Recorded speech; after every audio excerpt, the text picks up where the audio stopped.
Muy bien, me parece que es buena hora para ir empezando. Somos ya suficientes. Conforme se vayan uniendo el resto de compañeros, vamos a irles permitiendo su entrada. Muchas gracias nuevamente a todos ustedes por estar en nuestra reunión mensual del Colegio de Medicina Interna del Estado de Veracruz. En esta ocasión, a través de la Sociedad Veracruzana de Gastroenterología, nos contactamos con la doctora Ana Cano Contreras, que el día de hoy nos acompaña para dar su plática. La doctora Ana Cano es gastroenteróloga posgraduada del Hospital Juárez de México. Cursó posgrado en hepatología clínica y trasplante hepático en el Instituto Nacional de las Ciencias Médicas y Nutrición Salvador Subirán. Actualmente es miembro de la Asociación Mexicana de Gastroenterología, de la Sociedad de Gastroenterología de Veracruz y labora como adscrita al Servicio de Gastroenterología en la Unidad Médica de Alta Especialidad número 14 del IMSS, así como en el Instituto de Investigaciones Médico-Biológicas de la Universidad Veracruzana. La doctora recién está llegando aquí con nosotros a la zona de Veracruz Boca del Río y entonces es una excelente oportunidad para poder expandir precisamente este tratamiento a pacientes con problemas hepáticos. Y el día de hoy pues nos trae una plática bastante interesante en temas que nosotros manejamos todos los días y esta versa en la transición de la nomenclatura precisamente de enfermedad hepática no alcohólica a enfermedad hepática grasa asociada al metabolismo, algo así más o menos viene siendo la traducción, ¿no? Muy bien, doctora, muchas gracias por estar con nosotros, es un placer, bienvenida y le dejo los micrófonos a usted. Bueno, buenas noches a todos. Muchísimas gracias por la presentación y la verdad por la bienvenida. Es un honor para mí estar aquí con ustedes hablando de este tema que actualmente es muy importante ya que ha aumentado mucho la prevalencia de obesidad tanto en adultos como en niños. Y pues vamos a ver qué ha habido atrás del cambio de la transición de NALF a MALF. Esto no nada más es un cambio de terminología, sino hay todo un trasfondo atrás de esto y pues vamos a verlo para poderlo aplicar en la práctica clínica diaria. A manera de introducción, sabemos que la enfermedad por hígado graso es la causa más común de enfermedad hepática crónica, esto a nivel mundial, y se estima que cerca del 25% de la población mundial tiene NALF, y esto varía en diferentes poblaciones. Es más frecuente en el sexo masculino y en personas mayores de 50 años. Pero, ¿qué tenemos de datos en México? Pues realmente contamos con dos estudios. Uno reporta una prevalencia de 14.4% y el otro de 62.9% diagnosticado por ultrasonido. Son muy discordantes ambos resultados, pero esto va en relación también a la selección de la población en la cual se realizaron los estudios. Muy probablemente nuestra prevalencia esté alrededor del 25-30%, muy equivalable con la prevalencia de obesidad en México. Síndrome metabólico y NALF van muy de la mano. Vemos que pacientes con síndrome metabólico tienen presencia de esteatosis en el 43% y uno de los componentes principales, que es la obesidad, se relaciona en el 60 al 95% de los pacientes. Aquí hay algo muy especial. Cuando tenemos pacientes con obesidad, vemos que hay presencia de estatosis simple en el 71% y la hepatitis en el 81%. En el resto de los componentes del síndrome metabólico está de estrecha relación con diabetes mellitus y se ha descrito que entre más de anomalías tenga del síndrome metabólico, mayor va a ser la prevalencia. La presencia de diabetes y de 5 anomalías metabólicas aumenta el riesgo de fibrosis avanzada. Y la fibrosis avanzada es una de los principales marcadores de severidad de la enfermedad y da indicaciones pronósticas. Dando una perspectiva histórica de lo que es ahora MALF y lo que era NALF, sabemos que la enfermedad se empezó a describir en 1836 por Thomas Addison, y esto cuando se encontraban pacientes con alteraciones hepáticas que al estudio histológico tenían infiltración grasa hepática y presencia de fibrosis, pero en estos pacientes había algo muy especial, eran histológicamente a los pacientes que consumían alcohol, pero no tenían el antecedente de consumo de alcohol, y de aquí partir la investigación. Es aproximadamente hasta 1980 cuando Ledwin y colaboradores acuñan el término ya de steatohepatitis no alcohólica, y 2 años más tarde Stanford y Thaler hacen el término de enfermedad por hígado graso no alcohólico, el NAD. Y de aquí en adelante vienen las posteriores investigaciones donde se ha visto la estrecha relación que tiene con obesidad, con diabetes mellitus, con dislipidemia y con todos los demás componentes del síndrome metabólico, que se describió completamente más adelante, ¿no? Actualmente vemos que hay una relación bidireccional entre NAD y síndrome metabólico, y que no solamente es una mera expresión de la enfermedad de síndrome metabólico. Es por ello que actualmente se propuso el cambio de terminología para que fuera más inclusivo. Ahora es enfermedad del hígado graso asociado a disfunción metabólica. ¿Qué hay atrás de este cambio? Pues antes decíamos la evidencia de estetosis hepática mayor del 5%, pero tenemos que considerar la ausencia de consumo de alcohol en cantidades excesivas, mayor de 30 en hombres, mayor de 20 gramos días en mujeres, y ausencia de enfermedad hepática concomitante. Con MALP esto cambia radicalmente. La evidencia de estetosis hepática sí, mayor del 5%, sí, pero empieza a englobarnos todos los componentes que ya conocemos forman parte del síndrome metabólico, como la obesidad, la dislipidemia, la resistencia a la insulina, la inflamación sistémica y la hipertensión, sin considerar el consumo de alcohol. De manera como general y un poquito resumida, la fisiopatología de la enfermedad es realmente muy compleja. Lo que se ha descrito actualmente es que tenemos un paciente con factores genéticos, y aunado tenemos un ambiente que favorece el aumento de peso, como la falta de ejercicio y la alimentación, ¿no? Estos factores van a aumentar el depósito de tejido adiposo en el tejido adiposo subcutáneo, de ácidos grasos en el tejido adiposo subcutáneo, y en el momento en el que este tejido alcanza como su límite, empieza a liberar ácidos grasos hacia tejidos ectópicos. Uno de los principalmente afectados es el músculo, donde empieza a utilizar más ácidos grasos para el consumo de energía y disminuye la captación de glucosa con ello, aumentando la resistencia a la insulina. También hay disfunción del tejido adiposo y va a provocar que se acumule más grasa visceral, aumento de la liberación de factores proinflamatorios y disminución de la adiponectina, que finalmente estos ácidos grasos libres van a llegar al hígado y van a favorecer la lipogénesis hepática, con disminución de la captación de glucosa. Esta lipogénesis hepática va a liberar mayor cantidad de triglicéridos y HDL, LDL, con lo cual nos va a dar unas características especiales de dislipidemia aterogénica. Aquí hasta ahora llevamos dos componentes del síndrome metabólico, la dislipidemia y la obesidad central. Por otro lado, tenemos el acúmulo de ácidos grasos libres en otros tejidos ectópicos como el páncreas. ¿Y aquí qué efectos tiene? Bueno, pues va a producir disfunción de la célula beta, y por ende, posterior en el contexto de un paciente con resistencia a la insulina, aumento de la insulina sérica, que va a generar aumento de la reabsorción de sodio y actividad del sistema nervioso simpático, con aumento de la propensión a hipertensión. Y esta resistencia a la insulina, evidentemente, la vamos a relacionar con diabetes mellitus. Este es el consenso que se propone actualmente en MALP. Para definirla tenemos que tener la evidencia de esteatosis hepática, esto ya sea mediante técnicas de imagen, biomarcadores séricos, puntuación o por diagnóstico histológico. Y aquí hay dos situaciones muy especiales. Si tenemos un paciente con sobrepeso y evidencia de esteatosis, tenemos mal.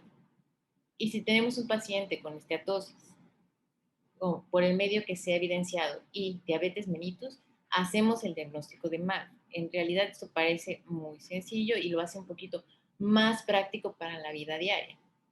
Pero ¿qué pasa cuando tenemos pacientes que tienen peso normal y evidencia de esteatosis, pues aquí vamos a ver todos los componentes del individuo, si tiene factores de riesgo metabólicos y consideramos MALF cuando tiene al menos 2 anomalías de riesgo metabólica, ya sea el aumento de la circunferencia de cintura, la presión arterial, los triglicéridos, colesterol, la prediabetes con glucosa alterada en ayuno y una hemoglobina glicosilada elevada, el coma mayor a 2.5 y la proteína C reactiva como marcador de inflamación. Y con eso llegamos a MALF en pacientes con peso normal. En cuanto al diagnóstico de esteatosis, esto no se ha realmente modificado mucho. Se modificó durante el tiempo. Las primeras guías publicadas acerca de NALF decían que tenías que tener esteatosis arriba del 5%, evidenciada por biopsia, ¿no? Pero con el paso del tiempo esto se fue adaptando un poco más a las necesidades y a la práctica diaria y se consideró como estudios de imagen, marcadores serológicos, la evidencia de esteatosis. Y actualmente tenemos como primera recomendación al ultrasonido hepático. Tenemos otros estudios de imagen que nos ayudan, tenemos la tomografía y tenemos la elastografía por resonancia magnética, que son un poco menos accesibles, pero también nos sirven para el diagnóstico. Y por otro lado tenemos la elastografía de transición, el FibroScan, que nos permite cuantificar la cantidad de grasa y de fibrosis. Otros de los métodos no invasivos para fibrosis, para esteatosis, tenemos los biomarcadores séricos y estos los vemos en patentados y no patentados. Muy fácil, los no patentados son aquellos que tenemos a disposición en nuestro consultorio, en la clínica, en la práctica diaria y son muy fáciles de usar. AST-ALT, el FIB4 y el NAT Fibrosis Score. En cuanto a los patentados, estos ya son un poquito más especiales, tienen que solicitar a estudio diferente, no se pueden hacer en la práctica diaria. Y tenemos el Fibrometer, el Fibrotest, el EPA-Score y el ELF. Sí disminuye su disponibilidad, pero aún el costo sigue siendo accesible. En cuanto a las técnicas de elastografía, tenemos 3 métodos diferentes. Uno de los primeros es el FibroScan. Tenemos el ALFI, que esto es una técnica que se realiza por ultrasonido y nos permite también cuantificar fibrosis y estetosis, y el que es como la mejor técnica de todas las de elastografía, que es la imagen por resonancia magnética, que nos permite valorar todo el hígado en su complejidad. Pero la desventaja que tiene es que tiene un alto costo y una baja disponibilidad. Esto se ha visto de manera de conclusión que la elastografía, el IFID-4 y el NAT Fibrosis Score son las pruebas no invasivas más utilizadas y mejor validadas, en lugar de que hagamos una biopsia hepática. Uno de los cambios más importantes que tiene la nomenclatura de MALF es permitir una etiología dual. Antes nos decía es un hígado graso no alcohólico o una cirrosis por NALF únicamente, pero si tenías un paciente que aparte tenía hepatitis autoinmune, que tenía su infiltración grasa, factores de riesgo metabólico, te tenías que quedar con una de las etiologías. Ahora no, ahora se dice que puedes tener tus 2 mecanismos de daño y considerarlo como MALF y alcohol, por ejemplo, o viral, o hepatitis autoinmune, o CPP. O sea, nos da esta facilidad de poder ver todos los factores que influyen en el desarrollo de una enfermedad hepática en un solo individuo. Otro cambio muy importante es que se utiliza MALF como único término para describir la enfermedad. Es muy clásico la definición de esteatosis y esteatohepatitis de manera separada, pero lo que se quiere proponer ahora es que se considere, tiene esteatosis, tiene los criterios de MALF, entra dentro de la enfermedad, pero la cantidad de esteatosis, el grado de inflamación y las fibrosis nos va a hablar de la enfermedad, de la gravedad de la enfermedad, no siendo una dualidad, sino siendo la misma, pero en diferentes grados de severidad. También nos da un poquito la pauta para poder hacer el diagnóstico en estos pacientes que ya no tienen evidencia de infiltración grasa, que son los pacientes con cirrosis avanzada.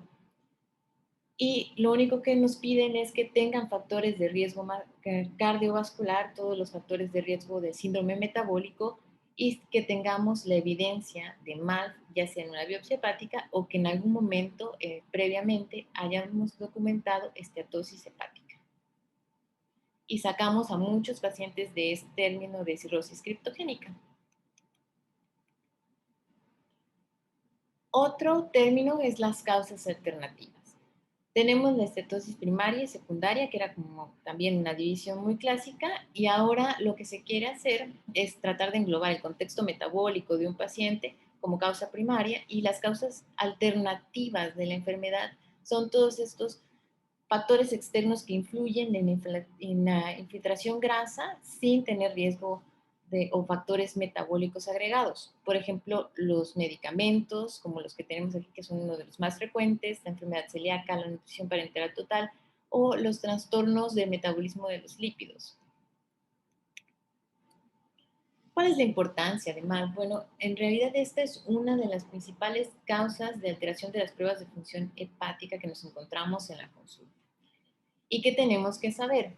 Bueno, un paciente puede pasar de un estado inflamatorio considerado como NASH a esteatosis simple de manera alterna en el transcurso del tiempo. Y esto no necesariamente está relacionado, no se correlaciona con las pruebas de función hepática. El 25%, del 25 al 30 va a tener NASH y del 70 al 75% va a tener esteatosis simple. ¿Cuál es el riesgo? Que los pacientes que empiecen a desarrollar NASH, esteatohepatitis, pueden progresar a fibrosis en el 5% y con ello posterior fibrosis. Se requieren aproximadamente 15 a 20 años para la progresión a cirrosis, pero hay pacientes que progresan un poco más rápido que otros y depende de factores metabólicos agregados y de factores proinflamatorios. El impacto clínico de la enfermedad. Bueno, ¿cuál es la importancia? Se sugiere que MALT incrementa los eventos cardiovasculares y esto se ha visto porque los pacientes por MALT tienen muchas complicaciones cardiovasculares. De hecho, es la principal causa de muerte en los pacientes con estatosis. No van a morir por problemas del hígado, la mayoría se va a complicar por algún problema cardiovascular, no por una cirrosis, ya que vemos que para que se desarrolle la cirrosis tienen que pasar 10, 15, 20 años, dependiendo del paciente. Mucho se ha dado, nos ha dado la pauta en los marcadores de disfunción endotelial que se encuentran elevados en este tipo de pacientes, y un marcador importante es el aumento del grosor de la íntima media carotidia, que es una medición indirecta y de determinación para aterosclerosis sistémica. Nuestros pacientes tienen mayor riesgo cardiovascular y esto se respalda por la puntuación de riesgo de Framingham, que está más elevada en ellos. ¿Cómo se relacionan estas enfermedades? Pues hay muchos factores que intervienen. Vemos que, por ejemplo, la diabetes y la dislipidemia están presentes tanto en síndrome metabólico como en MALT, de manera independiente, de manera conjunta, y estos aumentan el riesgo de enfermedad coronaria y de dislipidemia y de aterosclerosis. Otro involucro reciente es las características de la microbiota intestinal que van a favorecer la inflamación y con estrecha relación a la circulación portal van a favorecer inflamación hepática, estrés oxidativo, inflamación metabólica y por consiguiente disfunción endotelial. Este es un estudio publicado en este año. Es uno de los primeros, si no en los más grandes, que tienen ya en la definición de MALT, ocupan la definición de MALT. Lastimosamente es un estudio que dista de nuestras características de población porque es un estudio coreano, pero ya nos hace la diferencia entre uno y otro. ¿Cuál es la ventaja del MALT sobre el NAC? Es un estudio enorme, son 9.962.000 personas entre 40 y 63 años. Lo hicieron de manera retrospectiva. Ellos tienen un buen sistema de escrutinio y tienen sus check-up. Entonces se identificaron a estos pacientes entre 2009 y 2010 y se fueron a seguirlos en el tiempo subsecuente para ver en qué momento presentaban algún evento cardiovascular, ya sea un infarto o alguna otra complicación, incluso muerte por alguna situación cardiovascular. La esteatosis se cuantificó, se calculó de acuerdo al índice de Fatty Liver Index, que este está validado para estudios epidemiológicos. Lo que vemos es que su incidencia o su prevalencia de NALF fue de 28, pero cuando hablamos de MALF, la prevalencia aumentó hasta el 37.3%, siendo 9 veces mayor el diagnóstico de MALF sobre NALF.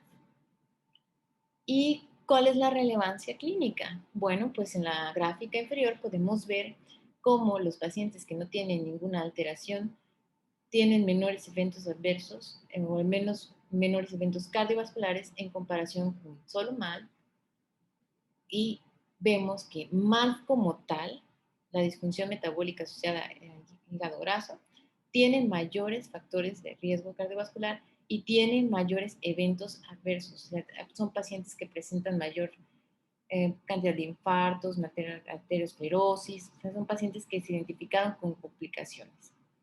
Al ver los dos grupos y ver las diferencias entre uno y otro, lo único que encontraron fue que los pacientes de NALF eran pacientes que tendían a ser más delgados, menos propensos a comorbilidades de síndrome metabólico, como hipertensión, dislipidemia, entre otras comorbilidades. Y los pacientes de MALF, pues la única característica agregada que tenían era que había enfermedad hepática concomitante, que ya no se excluye, y el consumo de alcohol. A manera de conclusión, se ha visto que este riesgo, o sea, la presencia de MALF, se asocia con eventos cardiovasculares y que nos permite identificar a pacientes con hígado graso, pero metabólicamente más complicados que lo que hacía NALF. En cuanto a enfermedades cardiovasculares, aquí hay una situación bien interesante porque se ha visto aumento de la frecuencia de valvulopatías con aterosclerosis aórtica, calcificación del anillo mitral, y estas dan como consecuencia dilatación del ventrículo izquierdo y insuficiencia cardíaca con disfunción del ventrículo izquierdo. Cuando hay estenosis aórtica, vemos por otro lado hipertrofia del ventrículo. También se ha visto una importante relación con alteraciones en la conducción, con arritmia, sobre todo con fibrilación auricular y también con prolongación del intervalo QT, que sabemos que la prolongación del intervalo QT se utiliza también, se puede utilizar como un factor de riesgo cardiovascular. Se ha visto que esto se debe al aumento del tejido adiposo epicárdico, a liberación de adipocinas proinflamatorias que van a producir disfunción microcirculatoria, por consecuente fibrosis miocárdica. Es característico que veamos pacientes con insuficiencia cardíaca con fracción de eyección conservada y disfunción diastólica de los que tienen MALF. Otra situación que también está en auge es su relación con la enfermedad renal crónica, y vemos clásicamente que los pacientes sin NALF tienen una prevalencia entre 5 a 30%, pero cuando agregamos el factor de riesgo metabólico, vemos que aumenta hasta el 20, el 50%. Si lo ajustamos estos datos para hipertensión y para diabetes, las relaciones se mantienen, siguen siendo mayor en los pacientes que tienen hígado graso. Esta gravedad se asocia directamente con la enfermedad renal crónica por la desregularización de la enzima convertidora de angiotensina 2, de marcadores proinflamatorios de la sirtuina y del factor nuclear derivado de eritroides. Otro punto que ha sido de gran auge actualmente es el hepatocarcinoma. Y aquí tenemos que MALF se ha convertido en una de las principales etiologías de hepatocarcinoma, pero considerando tanto pacientes con y sin cirrosis, que es un punto muy especial. Los pacientes sin cirrosis pueden presentar hepatocarcinoma en el contexto de MALF debido a la importante inflamación hepática y sistémica que presentan. Hay apoptosis de hepatocitos, proliferación compensatoria de los mismos, factor de necrosis tumoral, factor de crecimiento beta, interleucina 18 que afecta a las células estrelladas, las células sinusoidales, y hay aberraciones cromosómicas que nos van a dar un riesgo entre el 2.4 al 12.8 de hepatocarcinoma. ¿Depende del aumento del riesgo? Sí, depende de la presencia de fibrosis, pero hablar de un 2.4 de riesgo de hepatocarcinoma en pacientes sin cirrosis es elevado comparado con la población general. Pero, ¿qué vamos a hacer ante un paciente que tiene evidencia de esteatosis, diabetes, obesidad y tiene pruebas de función hepática alteradas? Bueno, pues aquí lo importante es valorar el riesgo de progresión de la enfermedad. ¿Qué pacientes nos van a hacer fibrosis y cirrosis y qué pacientes nos van a hacer más complicaciones metabólicas? Pues vamos a valorar el riesgo de fibrosis. Una de las propuestas que se hace actualmente son estos algoritmos de 2 pasos que utilizan como primera instancia al paciente con riesgo, factores de riesgo metabólico, con esteatosis, y al cual le vamos a determinar su riesgo de fibrosis por marcadores no invasivos, como lo es el FIT4. En realidad, el que más se ha valorado y tiene mayor peso en evidencia es FIT4, seguido de NAL Fibrosis Score. Cuando utilizamos NAL, y este es un algoritmo propuesto por el Colegio de Canadá, en este estudio publicado en Canadá, eh, comentan que un FIT4 bajo, con un bajo riesgo de fibrosis, es un paciente que podemos seguir vigilando, que le vamos a calcular su FIT4 a los 2 años y mantener y tratar todos los demás componentes de síndrome metabólico que tenga. Por otro lado, tenemos a los pacientes que tienen un FIT4 elevado, mayor de 1.3 para este punto de corte, donde ya es intermedio o alto riesgo de fibrosis. Y lo que recomiendan es hacer una elastografía para valorar realmente la cantidad de fibrosis que existe. Recomiendan ellos un punto de corte, y de hecho esto ya está ampliamente validado, de 8 kilopascales. Abajo de 8 kilopascales por FibroScan tenemos un paciente que no tiene fibrosis, es un F0, de acuerdo a Metavir es un F0. Y los pacientes que tienen más de 8 kilopascales, estos ya tienen fibrosis y hay que valorar el grado de progresión de la fibrosis o incluso de cirrosis. Son pacientes que ya requieren atención por ya sea por un gastroenterólogo, por un hepatólogo o atención general más integral de su hepatopatía. Traigo a colación este estudio que propone a MALF y es de los primeros que nos hace este algoritmo de 2 pasos, pero con la terminología de MALF. Y igualmente recomiendan a FIT4. Hasta ahora FIT4 es el que más se recomienda en MALF. Y mencionan como primer paso, bueno, tenemos pacientes con bajo riesgo, lo mismo que en el anterior, vamos a darle seguimiento, pero cuando tenemos con riesgo indeterminado o alto, ahí sí nos tenemos que ir a hacer marcadores de otros tipos de biomarcadores. Ellos recomiendan el ELF Fibrosis Score, la medición de colágeno tipo 4, pero realmente esto está un poco lejos de nuestro alcance y tenemos como otra opción la elastografía, que también es propuesta por los canadienses, ¿no? Ya sea elastografía por FibroScan o la determinación por resonancia magnética, dependiendo de lo que tengamos a la mano. ¿Qué opciones de tratamiento vamos a tener en estos pacientes? Pues ya sabemos que las recomendaciones son básicamente esto, si no nos ha cambiado mucho, cambios en el estilo de vida. O sea, el paciente si fuma, tiene que dejar de fumar. Si no hace actividad física, hay que recomendarle actividad física. Tiene que disminuir el peso y este es el que tiene mayor evidencia en la disminución tanto de la esteatosis como de la inflamación y de la fibrosis. El tratamiento farmacológico cuando está indicado y la cirugía bariátrica también es otra vertiente y depende de las características de los pacientes en quién lo vamos a recomendar. Muy importante, la base de nuestra columna va a ser la pérdida de peso. No se ha visto alguna dieta en especial que sea mejor o peor que otra, se habla más de evidencia de la dieta mediterránea, pero lo que tiene más peso es bajar la restricción calórica.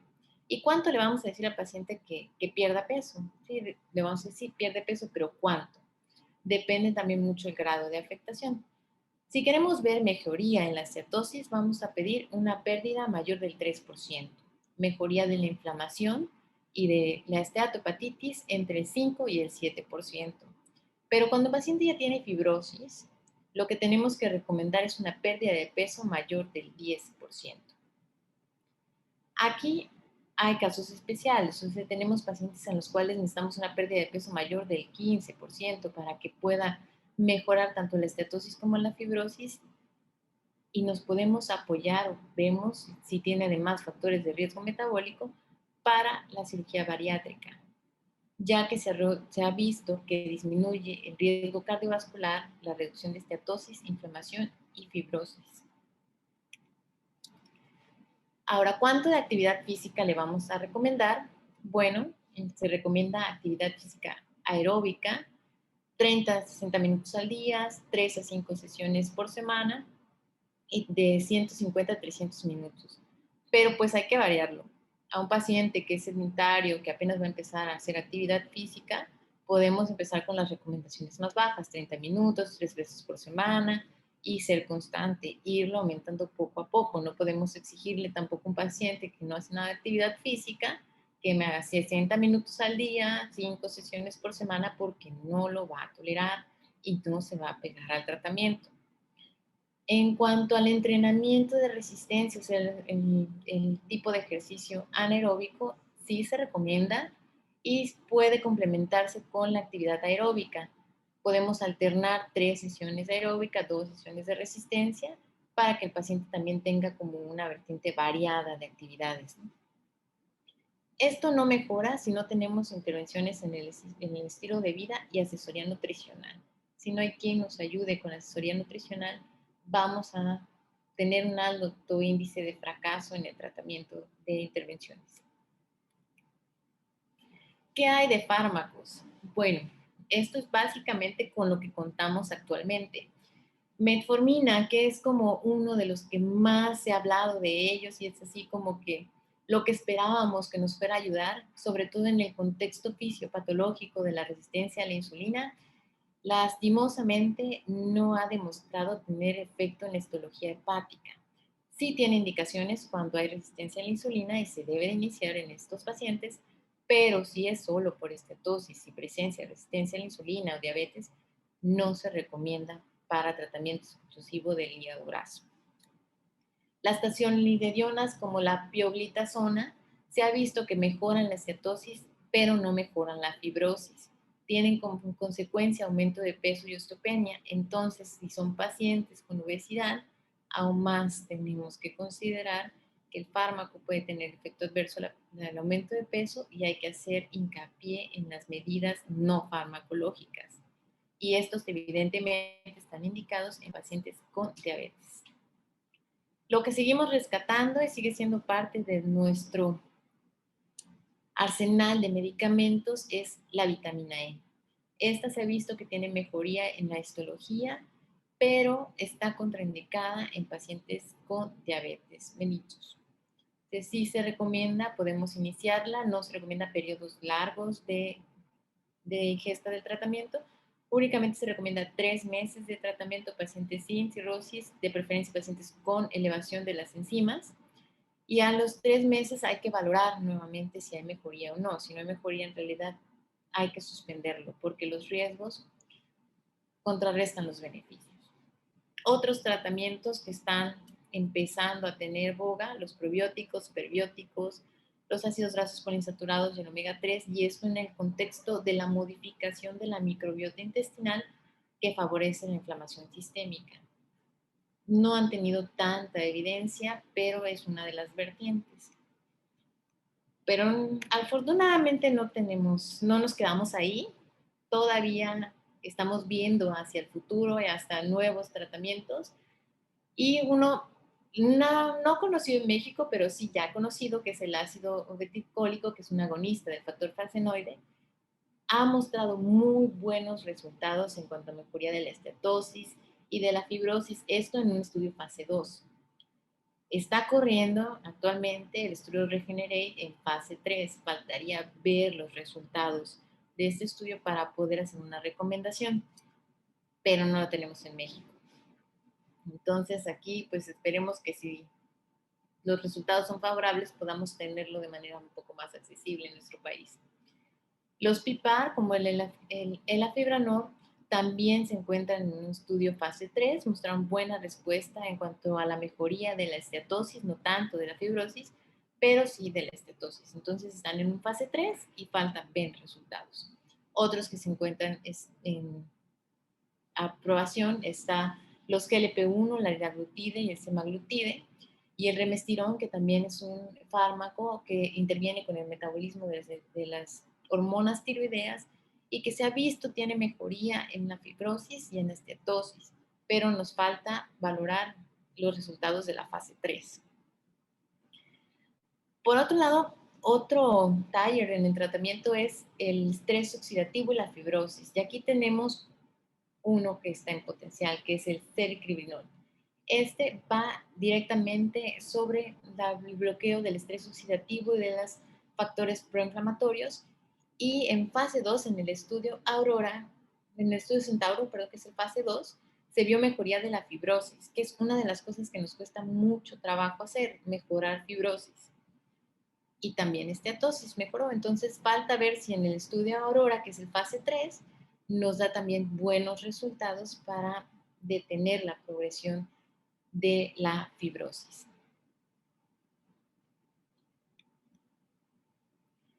Y pues a manera de conclusión, tenemos que MALF actualmente es un término incluyente, ha dejado de ser un término excluyente. O sea, ya no es lo que no tiene, ya no es no alcohol, sino es lo que en realidad es un diagnóstico positivo, es lo que tenemos presente, lo que podemos ver. Y esto nos ayuda mucho, sobre todo cuando tenemos etiologías duales, para tratar de manera integral a nuestro paciente. Es de utilidad en la práctica clínica diaria porque además el diagnóstico se ha vuelto mucho más sencillo. Los componentes del síndrome metabólico los manejamos de manera diaria, los conocemos perfectamente, entonces nos permiten hacer un diagnóstico rápido. Y algo muy importante, va a identificar a los pacientes que tienen mayor riesgo cardiovascular, a los pacientes que están metabólicamente más enfermos. Los criterios de MALF finalmente van a unificar, o la idea es que unifiquen la terminología para favorecer una atención clínica adecuada y sobre todo ensayos clínicos para darnos unas buenas respuestas, unas mejores respuestas en el tratamiento. Todavía queda pendiente cómo vamos a estratificar la severidad de la enfermedad en cuanto a la fibrosis y en cuanto a la estetosis. Conocemos los grados de severidad, pero no se ha hecho una subclasificación de MALF en cuanto a severidad. Únicamente se describe. Esto estaría como pendiente para futuras descripciones, junto con los tratamientos y las opciones terapéuticas. Pues esto sería a grandes rasgos nuestras implicaciones en el cambio de la terminología de MALF a NALF, y pues estoy abierta a las preguntas que surjan al respecto de esta plática. Estos son mis datos, mi nombre completo, y estoy a sus órdenes. Muchas gracias, doctora. La verdad es que una plática muy interesante, muy a lo que nosotros manejamos todos los días, sobre todo precisamente el ver cómo pues es mucho más fácil ahora accesar a esos pacientes para evitarles algunos riesgos. Alguien nos empiezan a preguntar aquí en el chat, el doctor Sergio Torres, ¿qué puede decirnos acerca de la colchicina en este tipo de pacientes? La colchicina se había utilizado antes, sobre todo hay un estudio, es un poquito viejo el estudio, me parece del 80 más o menos, que sí se vio que tenía un poquito de mejoría en la estetosis, pero únicamente tenemos ese estudio, no tenemos mayor evidencia y no se ha visto que pueda servirnos actualmente, entonces no se recomienda. Muy bien, les voy a permitir a aquellos que quieran participar para que puedan abrir sus micrófonos y quieran hacerlo viva voz o poner sus preguntas aquí en el chat.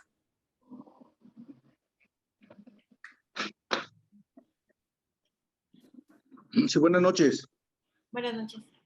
Disculpe, yo le quiero preguntar sobre algunos productos que siempre nos están recomendando los representantes médicos como el Samir, y todos esos productos que siempre nos están diciendo que son muy buenos para el hígado graso. No, quisiéramos saber su opinión sobre esto. Pues hay controversia todavía, por ejemplo, con la silimarina, que es uno de los que más se recomienda, que más están como buscándonos para recomendarlo. La silimarina tiene estudios, sí, y hay uno que otro que dice que mejora la inflamación hepática, el metabolismo de los triglicéridos a nivel hepático, pero no tiene fuerza, o sea, no ha recomendado, o sea, no ha mostrado mejoría en fibrosis. Y es por eso que no se ha seguido tanto el estudio de estos medicamentos. Sí nos mejora, pero no de manera significativa. Entonces, por eso no se ha hecho una recomendación amplia de podemos ocupar. Bien, ¿alguien más? En ese mismo tenor, sobre todo por el tema de la fibrosis, se ha utilizado recientemente, por ejemplo, la pirfenidona. No sé, en este caso, ¿qué pudiera comentar, doctora, de la pirfenidona? De pirfenidona realmente pasa lo mismo, o sea, es uno de los fármacos que pasa que hay un estudio que nos sale favorecedor. El detalle con estos fármacos es que seguimos reproduciendo los ensayos clínicos y a la hora de reproducir los ensayos clínicos no nos da peso. O sea, tenemos uno que sí, pero tal vez hay otros 5 que no apoyan la recomendación y por eso es que no se ha podido. Y por eso tenemos tantos fármacos, pero ahora que se están desarrollando. Digo, alguno de los que ya se estaba era el obeticólico y los GLP-1, pero el resto tienen 1 o 2 estudios con evidencia, pero cuando aumentas la población y metes otro tipo de pacientes a los estudios clínicos, la evidencia se pierde, la fuerza se pierde. Eso es lo que ha pasado, lastimosamente, porque nos queda con muy pocas herramientas. Bien, creo que el doctor Domínguez quiere preguntar algo. No, no, gracias, gracias. Ok, perfecto. ¿Alguien No, más? gracias. ¿Sí? No, no, gracias. Yo nomás tenía la duda con la adenometionina, que es el Samir, ¿verdad? Pero ya lo explicó la doctora Ana y estoy de acuerdo con ella. No funciona muy bien. Excelente. ¿Alguien más? ¿Alguna duda? ¿Algún comentario? En el chat hay 2 preguntas. No sé si... Chat. Ah, sí, perdón, efectivamente, sí. ¿Cuáles serían los beneficios de la cirugía bariátrica en la progresión a fibrosis como alternativa terapéutica? ¿Y en quiénes nos iríamos a la biopsia hepática, ¿no? Yo creo que primero hablamos de la cirugía. Sí, la cirugía en realidad se está considerando actualmente como parte del tratamiento, sobre todo cuando tenemos pacientes que tienes que lograr una meta de mayor de 15% del peso. Esto es muy difícil. Que un paciente pierda el 15% de su peso, solo con dieta, con apego, no lo va a lograr. Y más si tienen factores de riesgo metabólico, porque se ha visto que la cirugía bariátrica, ahora llamada más como cirugía metabólica, ayuda mucho a la mejoría de los factores de riesgo cardiovascular, a la diabetes, al control de la diabetes, de la dislipidemia. Entonces, en la progresión de fibrosis sí mejora, pero hay que ver qué grado de fibrosis tiene. Recordemos que realmente hay como un punto donde ya no podemos regresar más, o sea, a partir de cirrosis, de una fibrosis avanzada, donde ya no podemos regenerar de manera adecuada hepatocitos, ya no podemos hacer nada, pero si tenemos un paciente con fibrosis avanzada en F3, todavía podríamos hacer algo con ellos. De hecho, aquí una de las cosas importantes es el tema de que también la pérdida súbita de peso o importante de peso, pues también genera una carga de grasa hacia el hígado, ¿no? Entonces también, Claro. ¿en qué momento? Pérdida de peso. Por eso se recomienda más en pacientes que si tienen diabetes, tienen dislipidemia, tienen hipertensión, o sea, hay otros factores agregados y sí te tienes que ir con mucho cuidado. Una de las cosas que recomiendo es decir, bueno, hay que biopsiar ese higadito cuando hagamos la cirugía para ver realmente en qué estado de fibrosis está o estadificarlo bien antes. Muy bien, entonces aquí, por ejemplo, ya que tocaste el punto de de la biopsia. la biopsia, pues sería, por ejemplo, ¿qué pacientes todavía tenemos que hacerles biopsia? Porque como que se ha ido relegando, sobre todo por el tema de complicaciones, y nos enlazaríamos con la siguiente pregunta, que sería entonces, ¿en qué pacientes vamos también a solicitar el FibroScan? Porque igual, como decías, a veces a lo mejor por el tema económico nos aguantamos, pero en quienes sí de plano la información es vital por el FibroScan y quienes nos vamos a la biopsia. Ok. Biopsia ya está recomendado más cuando buscamos un diagnóstico diferencial y más ahora que tenemos factores agregados o permitirnos tener una etiología dual. O sea, pacientes que veamos con factores de riesgo metabólico, pero que no responden o que nos hacen más colestasis, que no es una característica muy típica de la esteatopatitis. Sí nos pueden elevar fosfatasa, sí, y GGT también, pero un patrón de predominio colestásico, por ejemplo, es una indicación. No tanto para ver el estadio de fibrosis, porque tenemos estudios no invasivos que son muy buenos comparados con la biopsia. Digo, el mejor es la resonancia, pero digo, el FibroScan, que es una de las indicaciones, nos ayuda mucho a valorar el estado de fibrosis. Y un ejemplo es cómo sabemos si el paciente tiene esteatosis o qué grado de esteatosis tiene fibrosis. Si tenemos un paciente que tiene diabetes, que tiene dislipidemia, que está delgado, podemos hacer el FibroScan. Porque a veces también el ultrasonido es el que se recomienda por las guías de primera instancia porque es fácil, porque es accesible, pero es operador dependiente. O sea, si nos vamos a recordar cuáles son las características que vemos en un ultrasonido para clasificar la esteatosis, vemos que tiene que ser un buen ultrasonografista, o sea, valorar bien los vasos, la cogenicidad, ver el diafragma, y entonces aquí se pierde un poco entre grado 1, grado 2, grado 3, pues sí, es importante, pero grado 1, grado 2, es aquí donde tenemos que ver realmente hay o no hay. Y si hay, tiene fibrosis o no tiene fibrosis, que es parte de lo que hablamos de el espectro de la enfermedad de Mann. Sobre todo para hacer nuestras recomendaciones.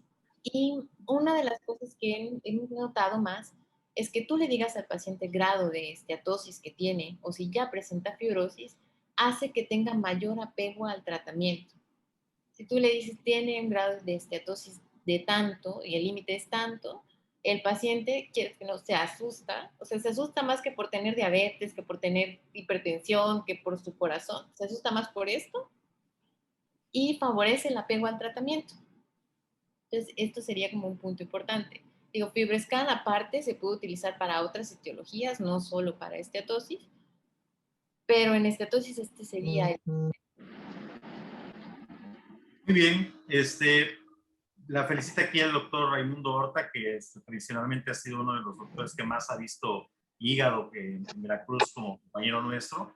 Y precisamente comenta el hecho del aspecto nutricional como una de las partes fundamentales para el tratamiento de estos pacientes. Entonces, le pide una opinión respecto a qué tan relevante es que tengamos a un nutricionista especializado en estos temas como parte del tratamiento, un poco más allá de solamente decirle al paciente de que tomar refresco y coma menos tortillas, ¿no? O sea, como que realmente le hagan una dieta. Sí, no solo deje de comer tanto y... No, tiene que ser integral. Es decir, más si tenemos un paciente que tiene muchos factores. O sea, yo soy de la idea de que si tenemos pacientes, nutrición nos tiene que apoyar. Sobre todo por el manejo integral. O sea, son pacientes que tienen también, ya tenemos la prevalencia de enfermedad renal, de problemas cardíacos, entonces son pacientes muy especiales que no van a aprender a comer si les decimos, oiga, bájele a la grasita, oiga, bájele a la sal.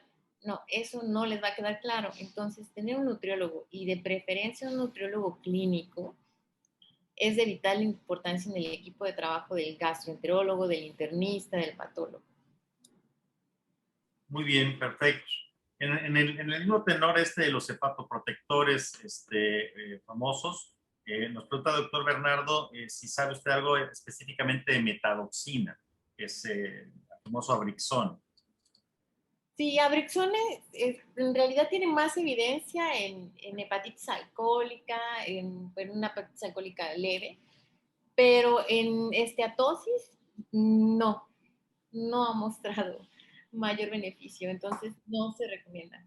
O sea, sí, cuando se Bien. trata de metabolismo de alcohol, sí tienen poco más de fuerza, pero en esteatosis no. Muy bien, excelente. ¿Alguien más? ¿Alguna duda? ¿Algún comentario? ¿No? ¿Quieren abrir su micrófono? Bueno, pues si no existen más dudas, le doy las gracias a la doctora Cano en nombre del Colegio de Medicina Interna del Estado de Veracruz.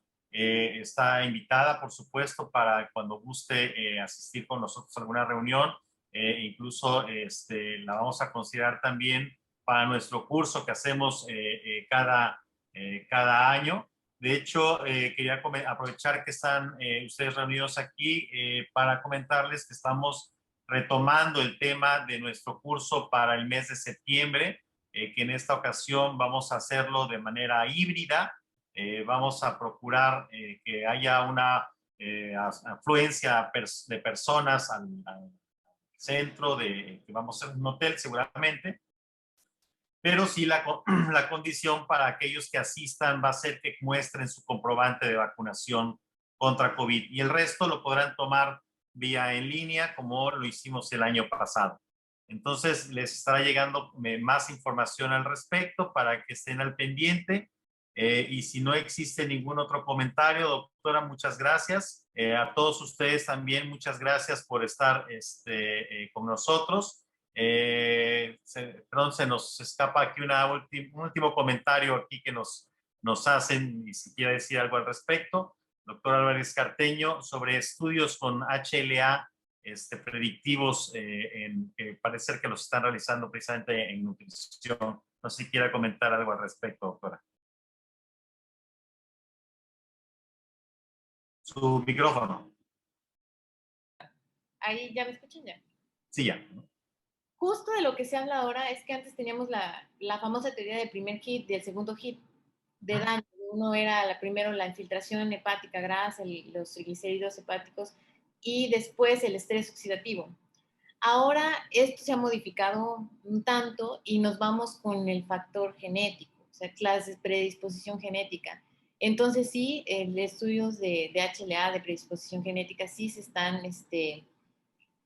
corriendo, sobre todo para ver las características del individuo que predispongan sobre todo al avance de fibrosis, porque hay pacientes que progresan muy lento o incluso no progresan a fibrosis y hay pacientes que progresan de manera rápida, acelerada, en 10 años ya tienen fibrosis o cirrosis y esto depende más de factores genéticos que se están ampliando apenas los estudios porque no tenemos realmente todo descrito.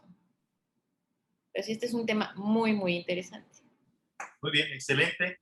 Pues les agradezco mucho, que tengan ustedes una excelente noche. Estamos en contacto y nos vemos para la siguiente plática que en el mes de mayo tendremos seguramente 2 pláticas, una a mitad y otra al final.